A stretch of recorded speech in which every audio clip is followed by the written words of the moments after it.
Hi hello welcome back to my channel ಅನಿರೀಕ್ಷಿತ ಮದುವೆ. ಈ ಹುಚ್ಚ ಏನು ಹನಿಮೂನ್ ಬಗ್ಗೆ ಅವರಿಗೆ ಹೇಳೋದು? ಈತ ಹೇಳ್ದೆ ಹೋಗ್ಬೋದಿತ್ತು ತಾನೇ, ಆದರೂ ಇವರ ಆಫೀಸ್ನಲ್ಲಿ ಈತ ಯಾಕಿದ್ದಾನೆ ಅಂತ ಮನಸ್ಸಿನಲ್ಲಿ ಅಂದ್ಕೊಳ್ತಾ ಇದ್ರೆ, ಹಲೋ ವೈಶಾಲಿ ಅಂತ ಕರೆದ ಪ್ರಮೋದ್. ಏನು ವೈಶಾಲಿ, ಏನೋ ಯೋಚಿಸ್ತಾ ಇದೆಯಾ? ಯಾವುದ್ರ ಬಗ್ಗೆ? ನಾವು ಹನಿಮೂನ್ಗೆ ಹೋಗೋದು ನಿಮಗೆ ಇಷ್ಟ ಇಲ್ವಾ ಅಂತ ಕೇಳ್ದ ಪ್ರಮೋದ್. ನಂಗೆ ಯಾಕೆ ಇಷ್ಟ ಇರೋದಿಲ್ಲ ಪ್ರಮೋದ್, ಬಹಳ ಸಂತೋಷವಾಗಿದೆ. ಆದರೆ ನಿನ್ನ ಕೆಲಸಗಳನ್ನೆಲ್ಲ ನಿಲ್ಲಿಸಿ ನನಗಾಗಿ ಬರ್ತಾ ಇರೋದು ಬೇಸರ ತರಿಸ್ತಿದೆ ಅಂದ್ಲು. ಕೆಲಸಗಳು ಯಾವಾಗಲೂ ಇದ್ದದ್ದೇ ಅಲ್ವೇ ವೈಶಾಲಿ, ಆದರೂ ನಾನು ಬರೋವರೆಗೂ ಪೂಜಾ ಎಲ್ಲವನ್ನ ನೋಡ್ಕೋತಾಳೆ ಬಿಡು ಅಂದ. ಪೂಜಾ ನೋಡ್ಕೊಳ್ಳೋದು ಅಂದರೆ ಏನು ಪ್ರಮೋದ್? ನನಗೆ ಅರ್ಥ ಆಗಲಿಲ್ಲ. ಪ್ರಮೋದ್ ನಗ್ತಾ, ಪೂಜಾ ಕೂಡ ಆಫೀಸ್ಗೆ ಬಂದು ಇಲ್ಲಿ ಎಲ್ಲವನ್ನ ನೋಡ್ಕೋತಾಳೆ. ಇನ್ನೂ ಈ ದಿನ ಬರಲಿಲ್ಲ, ಸ್ವಲ್ಪ ತಡ ಆಯಿತು ಅಂದ. ಪೂಜಾ ಆಫೀಸ್ಗೆ ಬರ್ತಾಳೆ ಅಂದ ತಕ್ಷಣ ಕೋಪ ಬಂತು. ಇಷ್ಟಕ್ಕೂ ಮುಂಚೆಯೇ ಪೂಜಾ ಆಫೀಸ್ಗೆ ಹೋಗ್ತಿದ್ದೇನೆ ಅಂತ ಹೇಳಿ ಹೋದ್ಲಲ್ವಾ? ಅಂದರೆ ಅದೇ ಆಫೀಸ್ಗೆ ಅನ್ನಿ. ಪೂಜಾ ಇಲ್ಲಿವರೆಗೂ ಇಲ್ಲೇ ಇದ್ಲು. ಪ್ರಮೋದ್ ಇಷ್ಟಲ್ಲೇ ಬಂದಿದ್ದಾಳೆ ಅನಿಸುತ್ತೆ ಅಂದ್ಲು. ಹೌದಾ, ದಿನವೂ ಸಮಯಕ್ಕೆ ಸರಿಯಾಗಿ ಬರ್ತಾ ಇದ್ಲು.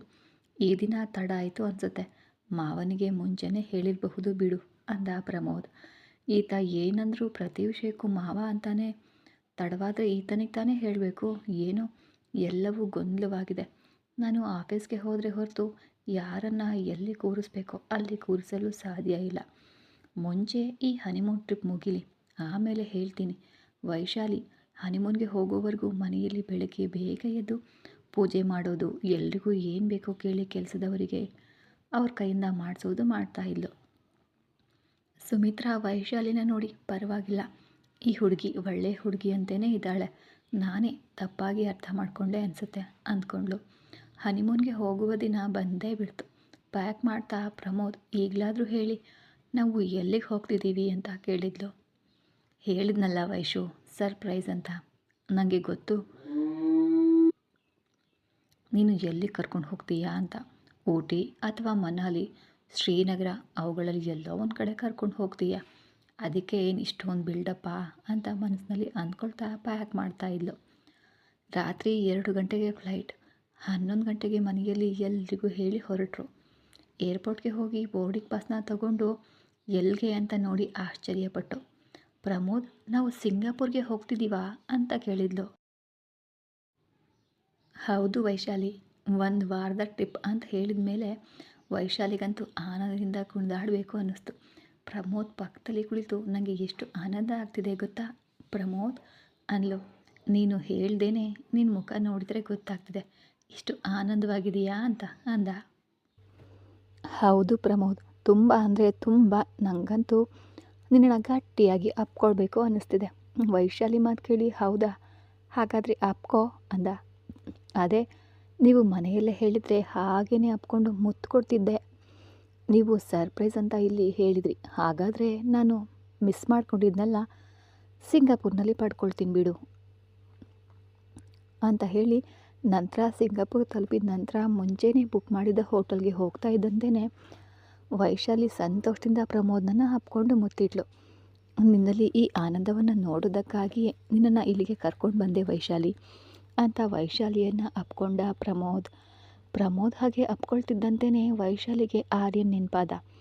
ಆರ್ಯನ್ ಆಗಾಗ ಅಪ್ಕೊಂಡು ಮುತ್ತಿಡ್ತಿದ್ದ.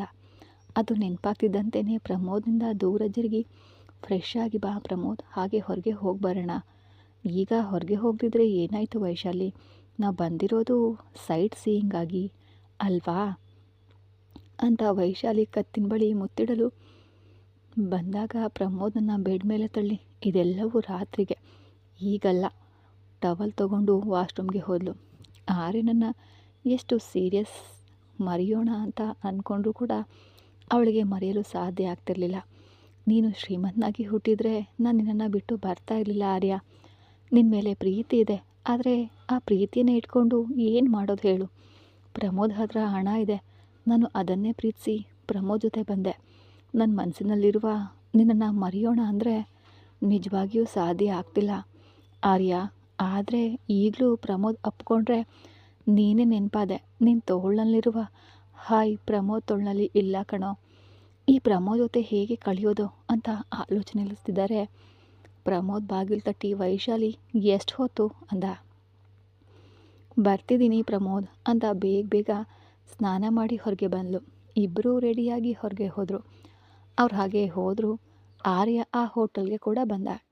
ವೈಶಾಲಿ ಮತ್ತು ಪ್ರಮೋದ್ ಹೊರಗೆ ಹೋಗಿ ಬರೋ ಅಷ್ಟರಲ್ಲಿ ಸಂಜೆಯಾಗಿತ್ತು. ವೈಶಾಲಿ ದಣಿದು ಬೆಡ್ ಮೇಲೆ ಮಲ್ಕೊಂಡ್ಳು. ಪ್ರಮೋದ್ ಫ್ರೆಶ್ ಆಗಿ ಬಂದು ವೈಶಾಲಿ ಮಲಗಿರೋದನ್ನು ನೋಡಿ, ಏನು ಮೇಡಮ್, ನಾವು ಮಲಗೋದಕ್ಕೆ ಬಂದಿದ್ದ, ಹೇಳು ಫ್ರೆಶ್ ಆಗಿ ಬಾ, ಹೋಗಿ ಹೊರಗೆ ಡಿನ್ನರ್ ಮಾಡ್ಕೊಂಡು ಬರೋಣ ಅಂದ. ಅಲೆದು ದಣಿದು ಹೋಗಿದ್ದೀನಿ ಪ್ರಮೋದ್, ಸ್ವಲ್ಪ ಹೊತ್ತು ಮಲ್ಕೋತೀನಿ. ಅದಕ್ಕೆ ಹೋಗೋದು ಬೇಡ ಅಂದರೆ ನನ್ನ ಮಾತು ಕೇಳಿದ್ಯಾ ಅಂದ. ಈಗೇನು, ನಾನು ರೆಡಿಯಾಗಿ ಬಂದು ನಿನ್ನ ಪಾಕದಲ್ಲಿ ಮಲ್ಕೊಳ್ಬೇಕು ಅಷ್ಟೇ ತಾನೇ, ಸರಿ ಹಾಗಾದರೆ ಅಂತ ಕೋಪದಿಂದ ವಾಶ್ರೂಮ್ಗೆ ಹೋದ್ಲು. ಈಗ ನಾನು ಏನಂದೆ ಅಂತ ಅಷ್ಟೊಂದು ಕೋಪ? ಹನಿಮೂನ್ ಆಚರಿಸ್ಕೊಳ್ಳೋದಕ್ಕೆ ತಾನೇ ಬಂದ್ವು, ಅದಕ್ಕೆ ಯಾಕೆ ಅಷ್ಟೊಂದು ಕೋಪ? ಈ ವೈಶಾಲಿ ಯಾವಾಗ ಪ್ರೀತಿಯಿಂದಿರ್ತಾಳೋ ತಿಳಿಯೋದೇ ಇಲ್ಲ, ಯಾವ ಕೋಪದಿಂದಿರ್ತಾಳೋ ಅದು ಕೂಡ ತಿಳಿಯೋಲ್ಲ ಅಂತ ಫ್ರಿಜ್ನಲ್ಲಿದ್ದ ಬೀರ್ ಬಾಟಲ್ ಕ್ಯಾನ್ನ ತಗೊಂಡು ಕುಡಿತಾ ಬಾಲ್ಕನಿಗೆ ಹೋಗಿ ನಿಂತ್ಕೊಂಡ. ಸ್ನಾನ ಮಾಡಿದ ನಂತರ ಸೋಮಾರಿ ಹಾಡು ಹೋಗಿ ಪ್ರಮೋದ್ ಜೊತೆ ಕಿರಿಕಿರಿಯಾಗಿ ಮಾತನಾಡಿದ್ದು ನೆನಪಾಗಿ, ಈ ಹುಚ್ಚ ನಾನು ಹಾಗೆ ಅಂದ ಅಂದ ತಕ್ಷಣ ಏನು ಅಂದ್ಕೊಂಡ್ನೋ ಏನೋ ಅಂತ ಹೊರಗೆ ಬಂದಳು. ರೂಮ್ನಲ್ಲಿ ಇಲ್ದಿರೋದನ್ನು ನೋಡಿ ಈತ ಏನು ಅಂದ್ಕೊಂಡ್ರು ನಮ್ಮ ಕೈಯಲ್ಲಿ, ನನ್ನ ಕೈ ತಾಗ್ದಿದ್ದಂತೆ ಕೂಲ್ ಆಗ್ತಾನೆ ಬಿಡು ಅಂದ್ಕೊಂಡು ಫುಲ್ಲಾಗಿ ಮೇಕಪ್ ಮಾಡಿಕೊಂಡು ಮೊಣಕಾಲಿನವರೆಗೆ ಚಿಕ್ಕ ಫ್ರಾಕ್ನ ಹಾಕ್ಕೊಂಡು ಮೈಯೆಲ್ಲ ಸ್ಪ್ರೇ ಮಾಡಿಕೊಂಡು ಪ್ರಮೋದ್ ಅಂತ ಬಾಲ್ಕನಿಗೆ ಹೋದ್ಲು. ಪ್ರಮೋದ್ ಕೈಯಲ್ಲಿ ಬೀರ್ ನೋಡಿ, ಹೋ ಕುಡಿತಿದೆಯಾ ಅಂದ್ಕೊಂಡು ಪ್ರಮೋದ್ ಅಂತ ಹಿಂದಿನಿಂದ ಬಂದು ಹಪ್ಕೊಂಡ್ಳು. ಇಷ್ಟಕ್ಕೂ ಮುಂಚೆ ಅಂದ ಮಾತುಗಳು ನೆನಪಾಗಿ ಕೈಗಳನ್ನು ತೆಗೆದು ದೂರ ಜರುಗ್ದ ಪ್ರಮೋದ್.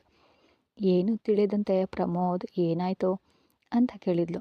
ಪ್ರಮೋದ್ ವೈಶಾಲಿ ಹತ್ತ ತಿರುಗಿ ವೈಶಾಲಿನ ನೋಡ್ತಾ ಇದ್ದಂತೆಯೇ ಅವನ ಕೋಪವೆಲ್ಲ ಓಟೋಯ್ತು.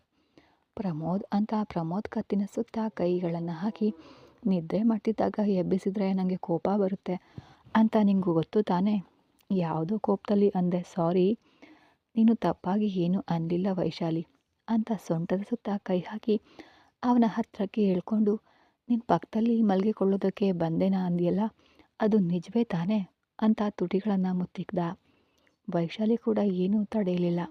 ನಿನಗೆ ಕೋಪ ಬಂದಿದೆಯೋ ಏನೋ ಅಂತ ಎಷ್ಟು ಭಯ ಆಯಿತು ಗೊತ್ತಾ ಪ್ರಮೋದ್? ಕೋಪ ಅಲ್ಲ, ಬೇಸರ ಆಯಿತು. ನಿನ್ನನ್ನು ನೋಡ್ತಾ ಇದ್ದಂತೆಯೇ ಹೊರಟು ಹೋಯ್ತು ಬಿಡು ಅಂದ. ಬೀರ್ ಬಾಟಲ್ ನೋಡಿ ಏನಿದು ಅಂತ ಕೇಳಿದ್ಲು. ಏನೂ ಇಲ್ಲ ಬಿಡು, ಕೆಳಗೆ ಹೋಗಿ ಡಿನ್ನರ್ ಮಾಡ್ಕೊಂಡು ಬರೋಣ ನಡಿ ಅಂದ. ಸರಿ ಅಂತ ಇಬ್ಬರು ಕೂಡ ಕೆಳಗಡೆ ಇರುವ ರೆಸ್ಟೋರೆಂಟ್ಗೆ ಬಂದರು. ಆರ್ಯನ್ ಬಂದು ಟೇಬಲ್ ಹತ್ರ ಕುಳಿತು ಕುಡಿತಾ ಕೂತಿದ್ದ. ಆರ್ಯನ್ ಒಂದು ಮೇಜಿನ ಮೇಲೆ ಕುಳಿತು ಕುಡಿತಾ ಇದ್ದ. ಇವರಿಬ್ಬರು ಇನ್ನೊಂದು ಕಡೆ ಹೋಗಿ ಕುಳಿತು ಊಟಕ್ಕೆ ತರಿಸಿದ್ರು, ಅಂದರೆ ಆರ್ಡರ್ ಮಾಡಿದರು. ಆಗಲೇ ನೀನು ಹಾಗೆ ಅಂದ ತಕ್ಷಣ ನಂಗೆ ತುಂಬ ಬೇಜಾರಾಯಿತು ವೈಶಾಲಿ. ನಾನು ನಿನ್ನನ್ನು ಮನಸ್ಫೂರ್ತಿಯಾಗಿ ಪ್ರೀತಿಸಿದೆ, ಆದರೆ ನಿನ್ನ ಶರೀರಕ್ಕಾಗಿ ಅಲ್ಲ. ಪ್ರಮೋದ್, ನನಗೆ ಗೊತ್ತು ತಾನೇ, ಏನೋ ನಿದ್ದೆಯಿಂದ ಎಬ್ಬಿಸ್ದೆ ಅಂತ ಕೋಪದಲ್ಲಿ ಹಾಗಂದೆ, ಆದರೆ ಮೂಲತಃ ನಾವು ಇಲ್ಲಿಗೆ ಬಂದಿದ್ದೆ ಅದಕ್ಕೆ ಅಲ್ವಾ ಅಂದ್ಲು. ನಾನೇ ತಂದೆ ತಾಯಿಯಂತೆ ಅವಸರಪಟ್ಟು ನಿನ್ನನ್ನು ಅನಗತ್ಯವಾಗಿ ಅಂದೆ, ಕ್ಷಮಿಸು ಪ್ರಮೋದ್. ಪರವಾಗಿಲ್ಲ, ನೀನು ತಾನೇ ಅಂದಿದ್ದು ಅಂದ. ನನ್ನ ಮೇಲೆ ನಿನ್ನ ಪ್ರೀತಿ ಹೀಗೇ ಇರಬೇಕು, ಆಗಷ್ಟೇ ನಾನು ಏನು ಹೇಳಿದರೂ ಅದನ್ನು ನೀನು ಮಾಡ್ತೀಯ ಅಂದ್ಕೊಂಡು ಪ್ರಮೋದ್ ಕೈಗಳನ್ನು ಹಿಡ್ಕೊಂಡು, ನಾನು ಎಂದಾದರೂ ತಿಳಿಯದೆ ಏನಾದರೂ ಅಂದರೆ ತಿಳಿಯದೆ ಅಂದೆ ಅಂತ ನನ್ನನ್ನು ಕ್ಷಮಿಸ್ತೀಯಲ್ವಾ ಪ್ರಮೋದ್ ಅಂತ ಕೇಳಿದ್ಲು. ನಾನು ಯಾಕಮ್ಮ ಅಂತೀನಿ ವೈಶಾಲಿ, ನೀನು ಏನು ಮಾಡಿದರೂ ನಾನು ಏನೂ ಅನ್ನಲ್ಲ ಸರಿನಾ ಅಂತ ಹೇಳ್ದ. ತರಿಸಿದ್ದನ್ನು ತಗೊಂಡು ಕೊಟ್ಟದ್ದನ್ನು ತಿಂದು ಮುಗಿಸಿ ಕೊಠಡಿಗೆ ಹೋಗಲು ಲಿಫ್ಟ್ ಬಳಿ ಬಂದರು. ಪ್ರಮೋದ್ ಜೇಬ್ನಲ್ಲಿ ಫೋನ್ ನೋಡಿಕೊಂಡ್ರೆ ಫೋನ್ ಕಾಣಿಸ್ಲಿಲ್ಲ. ವೈಶಾಲಿ, ನಾನು ಅಲ್ಲೇ ಟೇಬಲ್ ಬಳಿ ಫೋನ್ ಮರೆತು ಬಂದ ಹಾಗಿದೆ, ತಗೊಂಡು ಬರ್ತೀನಿ, ನೀನು ಹೋಗು ಅಂದ. ಸರಿ ಅಂತ ವೈಶಾಲಿ ಹೋದ್ಲು. ಪ್ರಮೋದ್ ಫೋನ್ ತಗೊಂಡು ಬರ್ತಾ ಆರ್ಯನನ್ನು ನೋಡಿ, ಆರ್ಯನ್ ತರಹ ಇದ್ದಾನಲ್ಲ ಅಂತ ಹತ್ತಿರ ಹೋಗಿ ಹಲೋ ಆರ್ಯನ್ ಅಂದ. ಆರ್ಯನ್ ಪೂರ್ತಿಯಾಗಿ ಕುಡ್ದಿದ್ರಿಂದ ಪ್ರಮೋದ್ನನ್ನು ಗುರುತಿಸಲಿಲ್ಲ. ಯಾರು ನೀನು, ನಿನಗೆ ನಾನು ಹೇಗೆ ಗೊತ್ತು ಅಂತ ಕೇಳ್ದ ಆರ್ಯನ್ ಮದ್ಯಪಾನ ಮಾಡಿದ್ರಿಂದ ಗುರುತಿಸಲಿಲ್ಲ ಅಂತ ಅರ್ಥ ಆಗಿ, ನನಗೆ ಗೊತ್ತು, ಆದರೆ ನೀನು ಇಲ್ಲಿದ್ದೀಯಾ, ಏನಿದು? ನಾನು ಎಲ್ಲಿದ್ದೇನೆ? ನಾನು ಉಳ್ಕೊಂಡಿರೋ ಹೋಟೆಲ್ನಲ್ಲೇ ತಾನೇ ಇದ್ದೀನಿ ಅದಲ್ಲ ಆರ್ಯನ್, ಭಾರತದಿಂದ ಸಿಂಗಾಪುರಕ್ಕೆ ಹೇಗೆ ಬಂದೆ? ನಿನಗೆ ಅದು ಕೂಡ ಗೊತ್ತಿಲ್ವಾ?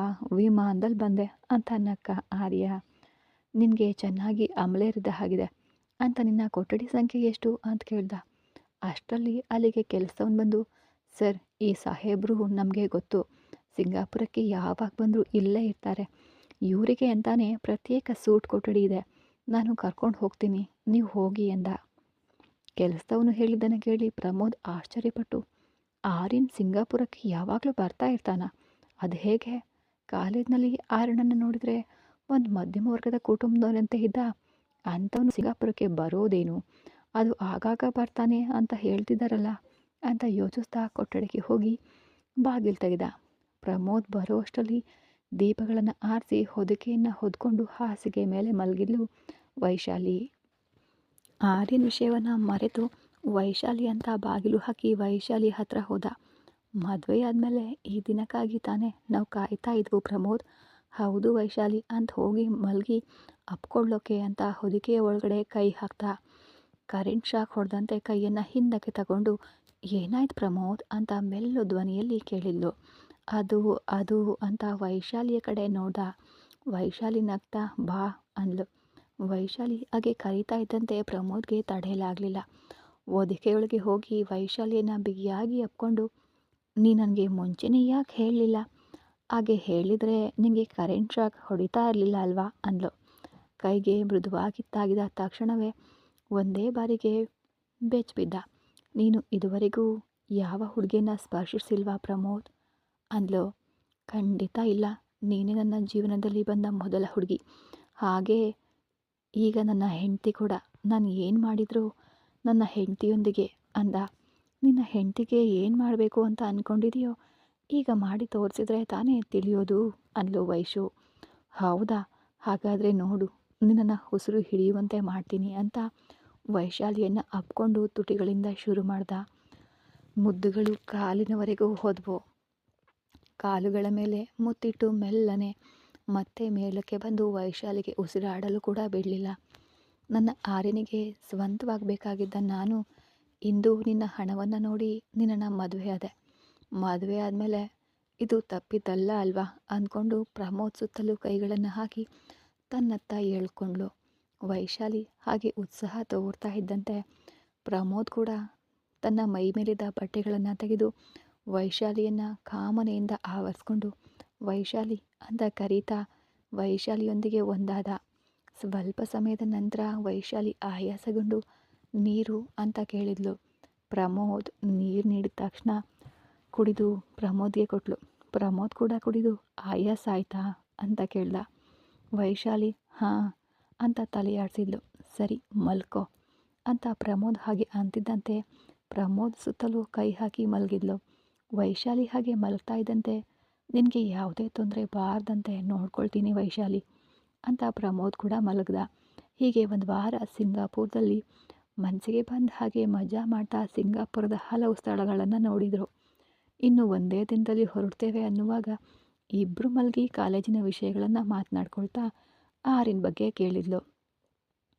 ವೈಶಾಲಿ, ನಿಂಗೆ ಹೇಳೋದು ಮರ್ತಿದ್ದೆ ಅಲ್ವಾ, ಆರ್ಯನನ್ನು ನಾನು ಸಿಂಗಾಪುರ್ನಲ್ಲಿ ನೋಡಿದೆ ಅಂದ. ವೈಶಾಲಿ ಏನೇನೋ ಯೋಚಿಸ್ತಾ ಪ್ರಮೋದ್ ಹೇಳಿದ್ದನ್ನು ಸರಿಯಾಗಿ ಕೇಳಿಸ್ಕೊಳ್ದೆ.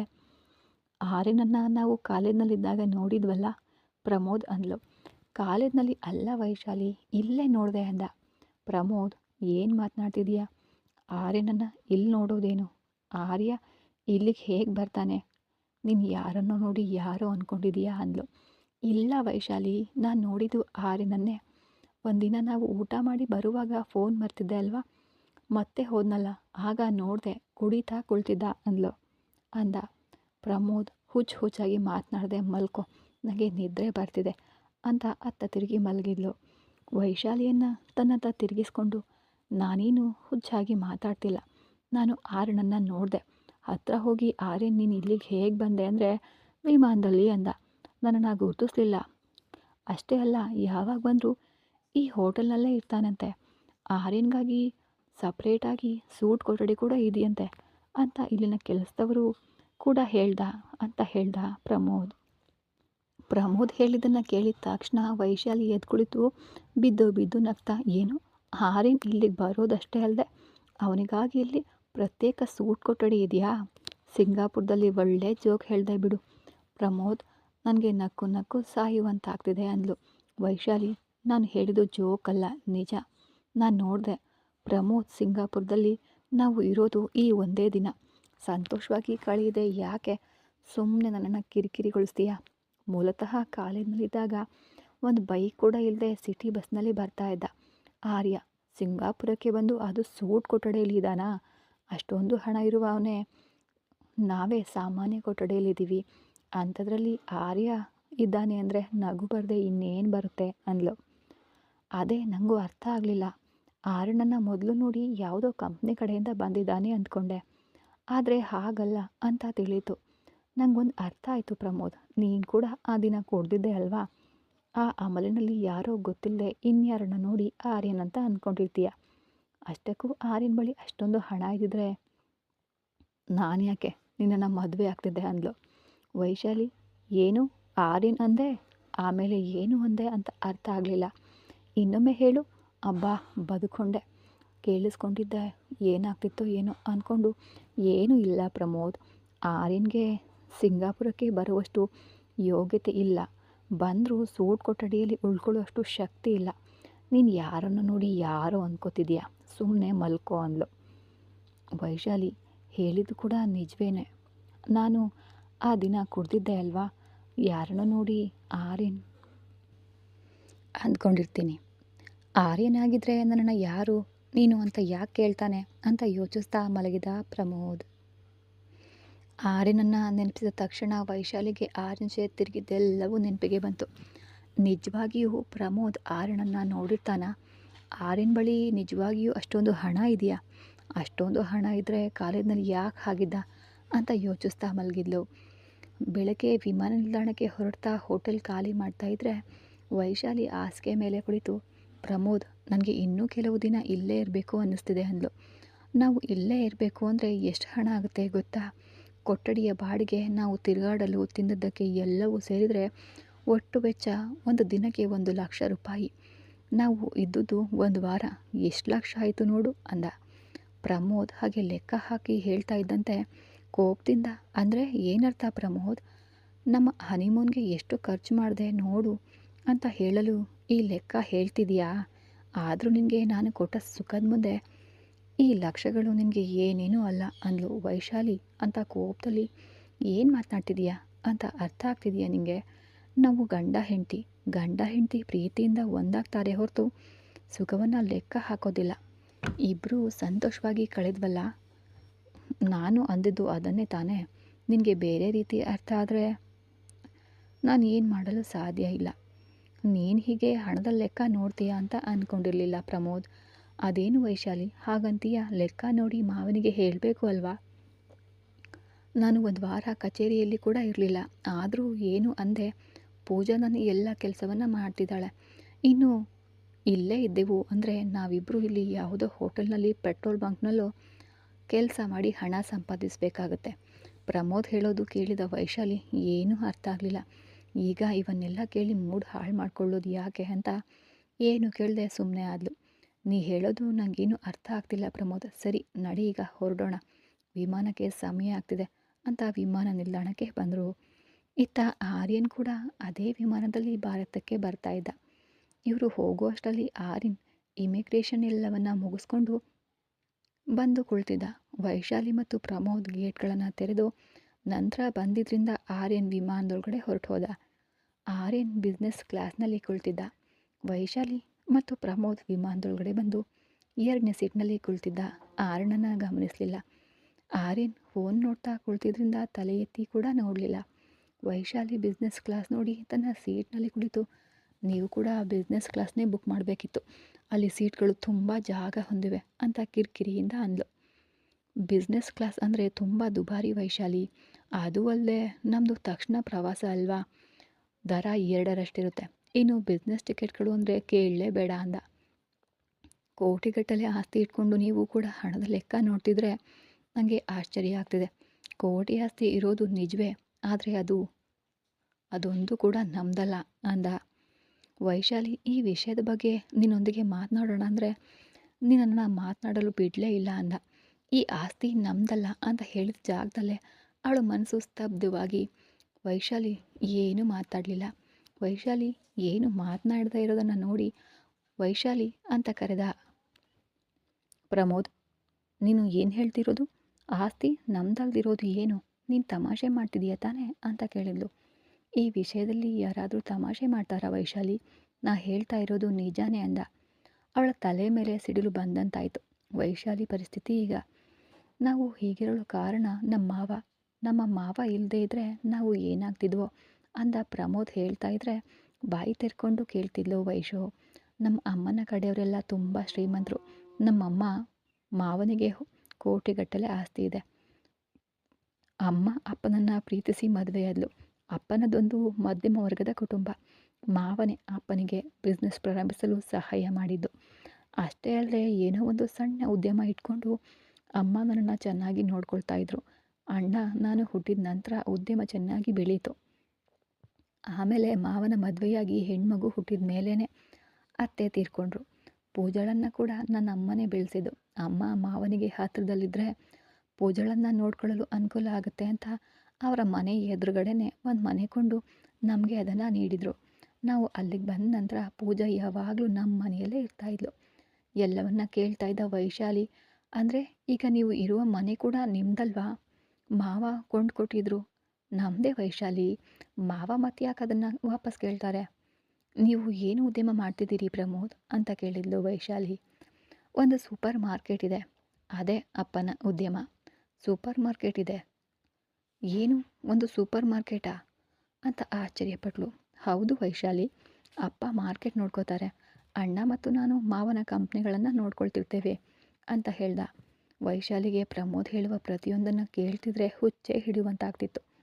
ಶ್ರೀಮಂತ ಅಂತ ಮದುವೆಯಾದರೆ ಇವನು ತನ್ನ ಮಾವನ ಕಂಪ್ನಿಯಲ್ಲಿ ಕೆಲಸ ಮಾಡ್ತಿದ್ದಾನ ಅಂತ ನೆನಪಿಸ್ಕೊಳ್ತಿದ್ದಂತೆ ತಲೆಯೆಲ್ಲ ಗಿರ್ ಅಂತ ತಿರುಗಲು ಪ್ರಾರಂಭ ಆಯಿತು. ಮತ್ತೆ ಕಾಲೇಜಿನಲ್ಲಿ ಎಲ್ಲ ಕಾರ್ಗಳೆಲ್ಲ ಬರ್ತಿದೆಯಲ್ಲ, ಅವು ಎಲ್ಲಿಯವು ಅಂತ ಕೇಳಿದ್ಲು. ಮಾವನಿಗೆ ಕಾರ್ ಕಂಪ್ನಿ ಕೂಡ ಇದೆಯಲ್ಲ, ಅವು ಹೇಗಿವೆ ಅಂತ ಪರೀಕ್ಷಿಸಲು ಮಾವ ನೀಡ್ತಾ ಇದ್ರು ವೈಶಾಲಿ. ವೈಶಾಲಿ ಒಂದೊಂದಾಗಿ ಕೇಳ್ತಾ ಇದ್ರೆ, ಏನಾಯಿತು ವೈಶಾಲಿ ಹಾಗೆ ಕೇಳ್ತಿದೀಯಾ? ಇವೆಲ್ಲ ಮದುವೆಗೆ ಮುಂಚೆ ಯಾಕೆ ಹೇಳಲಿಲ್ಲ ಅಂತ ಕೋಪದಿಂದ ಅಂದ್ಲು. ಏನು ಮಾತನಾಡಿದೀಯ ವೈಶಾಲಿ? ಇವೆಲ್ಲ ನೀನು ಈಗ ಆಗ ಕೇಳಲಿಲ್ವಲ್ಲ, ಹೇಗೆ ಹೇಳೋದು? ನನ್ನ ತಲೆ ಮೇಲೆ ಶನಿ ಕುಳಿತು ತಾಂಡವವಾಡ್ತಿದ್ದಾನೆ, ಇನ್ನೇನು ಕೇಳೋದು ಅಂತ ಮನಸ್ಸಿನಲ್ಲೇ ಬೈದ್ಕೊಳ್ತಾ, ನನಗೇನು ಗೊತ್ತು ನೀನು ಇಂತಹ ಬಾಂಬ್ ಸಿಡಿಸ್ತೀಯ ಅಂತ ಗೊಣಗ್ತಾ, ಹಾಗಾದರೆ ನಿಮಗೆ ಈಗ ಯಾವುದು ಆಸ್ತಿ ಇಲ್ವಾ ಅಂದ್ಲು. ಸೂಪರ್ ಮಾರ್ಕೆಟ್ ನಮ್ಮ ಸ್ವಂತದ್ದೇ ಅಲ್ವಾ? ಪೂಜಾಳನ್ನು ಮದುವೆಯಾಗಿದ್ರೆ ಮಾವನ ಕಂಪನಿಗೆ ನಾನೇ CEO ಆಗ್ತಿದ್ದೆ ಅಂತ ನಕ್ಕ. ಪ್ರಮೋದ್ ಹಾಗೆ ನಗ್ತಾ ಇದ್ದಂತೆ ಅವನನ್ನು ಕೊಲ್ಲಬೇಕು ಅನ್ನೋಷ್ಟು ಕೋಪದಿಂದ ನೋಡಿದ್ಲು. ಇನ್ನು ಏನು ಕೇಳಿದ್ರು ಏನು ಹೇಳ್ತಾನೋ ಅಂತ ವೈಶಾಲಿ ಇನ್ನು ಏನೂ ಕೇಳದೆ ಕಣ್ಣು ಮುಚ್ಕೊಂಡು ಕುಳಿತುಕೊಂಡ್ಳು. ಅಷ್ಟರಲ್ಲಿ ಆರ್ಯ ಎದ್ದು ಶೌಚಾಲಯಕ್ಕೆ ಹೋಗಲು ಇವರಿದ್ದ ಕಡೆ ಬಂದ. ಪ್ರಮೋದ್ ಆರ್ಯನನ್ನು ನೋಡಿ ಸಂತೋಷದಿಂದ, ವೈಶಾಲಿ ನಾನು ಹೇಳಿಲ್ವಾ ಆರ್ಯ ಸಿಂಗಾಪುರಕ್ಕೆ ಬಂದಿದ್ದಾನೆ ಅಂತ, ಅದೋ ನೋಡು ಅಂತ ವೈಶಾಲಿಗೆ ಹೇಳ್ದ. ಈಗಾಗಲೇ ಕೋಪದಲ್ಲಿದ್ದ ವೈಶಾಲಿ, ಪ್ರಮೋದ್ ಬಾಯಿ ಮುಚ್ತೀಯಾ ಅಂದ್ಲು. ಅಯ್ಯೋ ನಿಜ, ನೀನು ಕಣ್ತೆರೆದು ನೋಡು. ವೈಶಾಲಿ ಕಣ್ತೆರೆದು ನೋಡು ಅಷ್ಟರಲ್ಲಿ ಆರ್ಯನ್ ದಾಟ್ ಹೋಗ್ಬಿಟ್ಟಿದ್ದ. ಮತ್ತೆ ಇತ್ತಲೇ ಬರ್ತಾನೆ ಅಲ್ವಾ, ತೋರಿಸ್ತೀನಿ ನೋಡು ಅಂದ ಪ್ರಮೋದ್. ಈ ಕತೆ ಮುಂದುವರಿಯೋದು. ಮುಂದೆ ಏನಾಗುತ್ತೆ ಅಂತ ನೋಡೋದಕ್ಕೆ ಕಾಯ್ತಾ ಇರಿ. ಚಾನಲ್ನ ಸಬ್ಸ್ಕ್ರೈಬ್ ಮಾಡಿಲ್ಲ ಅಂದರೆ ಸಬ್ಸ್ಕ್ರೈಬ್ ಮಾಡಿಕೊಂಡು ಲೈಕ್ ಮಾಡೋದನ್ನು ಮರಿಬೇಡಿ. ಮತ್ತೆ ಸಿಗೋಣ ಮುಂದಿನ ಎಪಿಸೋಡಲ್ಲಿ. ಧನ್ಯವಾದ.